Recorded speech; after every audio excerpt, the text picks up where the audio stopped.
IMA की journey या NDA की जर्नी कहाँ से शुरू होती है, कैसे हम वहां पहुंचते हैं, उसके विषय में बात करेंगे। फिजिकल में running, BPT, PPT, camp, exercise, drill, ये इतने हिस्से होते हैं जिनके लिए बच्चा अगर फिजिकली फिट नहीं है तो उसको बहुत मुश्किल आती है। लेकिन जो फिजिकली फिट है, जो पहले से उन्होंने कोशिश की है, जो आज डे 1 से फिजिकल में अपने मेहनत करते रहे, तो उसमें जो मेरिट में जो आदमी जिसको जो चॉइस होती है, जो मेरिट में होता है, उसको चॉइस मिलने के चांसेस 100% होते हैं। बेसिकली रनिंग है, पुशअप्स है, सिटअप्स है, रोप्स है, इन चीज़ों के लिए अगर आपके हाथ मजबूत है, आपके पैर मजबूत है, तो आप आराम से इन चीज़ों को सक्सेसफुली कर सकते हैं। अपने रूम में, अपने केबिन में कभी भी पुशअप करिए, सिटअप्स करिए, बकेट उठा के अपना एक्सरसाइज करिए। हाथ की एक्सरसाइज आपकी अच्छी होगी तो आप हाथ के और भी जो रोप्स हैं, बीम्स हैं, चिनअप्स हैं, उनको आराम से कर सकते हैं।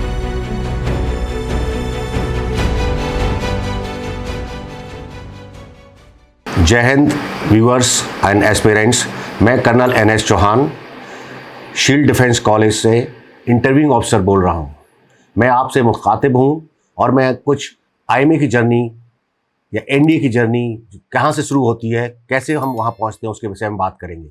अभी हम एनडीए के लिए जब कड़ी मेहनत के बाद एनडीए पास कर लेते हैं, एनडीए एग्ज़ाम में रिटन एग्ज़ाम और एसएसबी पास करने के बाद जब हम एनडीए पहुँचते हैं तो 3 साल की वहाँ कड़ी मेहनत के बाद, बेसिक ट्रेनिंग और हमारी एजुकेशन की ट्रेनिंग के बाद हम आईएमए पहुँचते हैं। आईएमए में हमें कई तरह के लोग और कई एंट्रियों से लोग आते हैं, जैसे कंबाइंड डिफेंस सर्विसेज के लोग आते हैं, टेक्निकल एंट्रीज के लोग आते हैं और एनडीए और आर्मी कैडेट कॉलेज के बच्चे आते हैं। ये सब की ट्रेनिंग साथ साथ होती है। तो उस ट्रेनिंग के दौरान हमारे जो बेसिक शिक्षा हमारी है, जो बेसिक हमारे फिजिकल है, उस चीज़ का बहुत महत्व होता है। हमारे पढ़ाने के अलावा फिर वहाँ पे फिजिकल ही पूरा पे जोर होता है। उसमें आपकी फिजिकल में running, BPT, PPT, camp, exercise, drill, ये इतने हिस्से होते हैं जिनके लिए बच्चा अगर फिजिकली फिट नहीं है तो उसको बहुत मुश्किल आती है। लेकिन जो फिजिकली फिट है, जो पहले से उन्होंने कोशिश की है, जो आज डे 1 से फिजिकल में अपने मेहनत करते रहे और सक्सेस हुए हैं, तो वो आगे चल के जब वो वहाँ पे एकेडमी में पहुँचते हैं तो वो हर क्षेत्र में एक्सीलेंट उनका परफॉर्मेंस होता है, जिससे जब वो मेरिट बनती है तो मेरिट में चॉइस ऑफ आर्म्स में उसका बड़ा सहयोग होता है। मैंने ऐसे देखे बच्चे जो फिजिकल, जो स्विमिंग करना नहीं जानते थे, राइडिंग करना नहीं जानते थे, लेकिन वहाँ पे उन्होंने मेहनत की, ट्रेनिंग की, उनको पहले बेसिक ट्रेनिंग मिली हुई थी, इससे वो अच्छा परफॉर्म कर सके और उनका मेरिट में नाम आगे आता है और आगे आया, जिससे कि वो चॉइस ऑफ आर्म्स जब होती है, आपने किस में जाना है, किस स्ट्रीम से आप हैं और किस में जब जाना होता है आर्मी में, कि इन्फेंट्री में जाना है, इन्फेंट्री में कौन सी रेजिमेंट में जाना है, या आपने आर्मर्ड कोर में जाना है, या आपको और किसी भी उसमें जाना है, तो उसके लिए आपको मेरिट बनती है और उस मेरिट के हिसाब से आपको वो आर्म्स अलॉट होती है। तो उसमें जो मेरिट में जो आदमी जिसको जो चॉइस होती है, जो मेरिट में होता है, उसको चॉइस मिलने के चांसेस 100% होते हैं। तो इसके लिए आपको हमेशा पहले से मेहनत करनी है और ये एनडीए में जब आप ट्रेनिंग कर रहे हैं तब, या आप जब सीडीएस या एनडीए के लिए कोशिश कर रहे हैं, उस वक्त भी फिजिकल पे बहुत ध्यान देना है।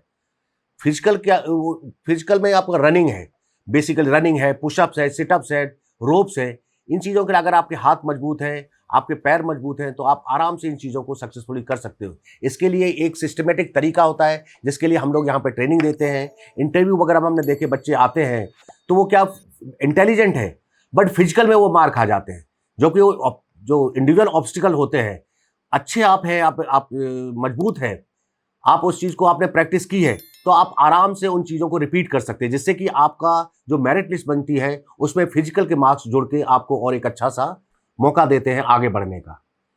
इसके लिए आपको लगातार मेहनत करनी है। फिजिकल ऐसा है, कभी भी अपने टाइम में, अपने रूम में, अपने केबिन में कभी भी पुशअप करिए, सिटअप्स करिए, बकेट उठा के अपना एक्सरसाइज करिए। हाथ की एक्सरसाइज आपकी अच्छी होगी तो आप हाथ के और भी जो रोप्स हैं, बीम्स हैं, चिनअप्स हैं, इनको आराम से कर सकते हैं। रनिंग कभी भी जब भी आपको मौका मिलता है, आप अपनी पढ़ाई से थोड़ा समय निकाल के मॉर्निंग में आप 2 किलोमीटर से 3 किलोमीटर रनिंग करके आते हैं, तो आपको, और फिर आप एक्सरसाइज करते हैं तो आपका बॉडी फिट रहता है और आप कोई भी टास्क आराम से कर सकते हैं।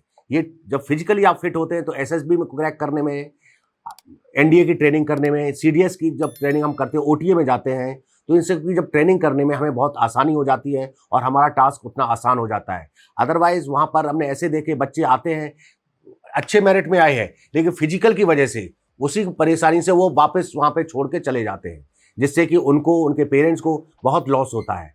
तो मेरा सजेशन यही है कि आप लोग फिजिकली फिट रहिए और आईएमए में जो जब आप कोचिंग करते हैं, ट्रेनिंग करते हैं, उसके लिए जो आपको सब समय मिलता है, तो यहाँ से आप अपनी ट्रेनिंग को और अच्छे से कर सकते हैं। आप फिजिकली अगर फिट है तो आप आराम से कोई भी कॉम्पिटिशन इवेंट है, आराम से उसको कर सकते हैं। उसमें आपको बीपीटी, पीपीटी, स्पोर्ट्स, इन एक्टिविटीज़ में आपको भाग लेने में बड़ा हेल्प मिलता है और आप आराम से ये सब चीज़ कर सकते हैं। तो आज के लिए इतना ही। आगे हम अपना ये टॉपिक जारी रखेंगे, फिर किसी विषय को लेके हम आएंगे आपके सामने, तब आपसे बातचीत करेंगे। धन्यवाद। जय हिंद।